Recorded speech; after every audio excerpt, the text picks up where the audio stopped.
אז היום אני אעשה פה סקירה על קורקינט פגסוס. הקורקינט בגדול היא ממש חזקה, היא קורקינט יותר להירויות בכללי.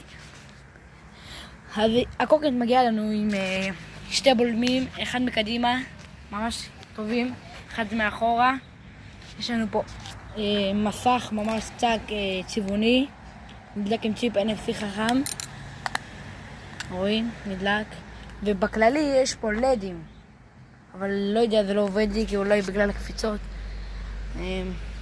ופה יש פנס, כאן אתם רואים, ממש חזק בלילה, רואים אותו כאילו יש פה איזה לא יודע מה. ואני קניתי את הקורקינט עם כידון מורחב מובנה, לא הוספתי אותו, כנראה אפשר להוסיף בחנות, אני לא יודע. והקורקינט מגיע עם שתי צבעים, אחד כתום ואחד אדום. בכללי קורקינט ממש טובה. היא מגיעה עם שתי מעצורים הידראוליים, שמן, איתותים, עם איתותים. יש פה, רואים אותם במסך, רואים עכשיו האיתות דלוק לפה, עכשיו האיתות דלוק לשמאל. תראו איזה איתות חזק, ועוד ביום רואים אותו. וצופר ממש חזק. אני לא כל כך אהבתי את הכל, אבל הוא נחמד. ופה אנחנו שולטים, פה בפינה הזאת אנחנו שולטים. פה זה למעלה, עכשיו זה על המהירות הכי גבוהה. ופה בלמטה זה אנחנו יורדים. והמהירות המקסימלית של הקורקינט היא 82 נראה לי, כמו שאני חושב. אני לא בדקתי. 82 רואים?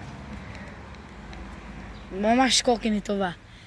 היא קורקינט איכותית ממש, והמחיר שלה הוא 5,500.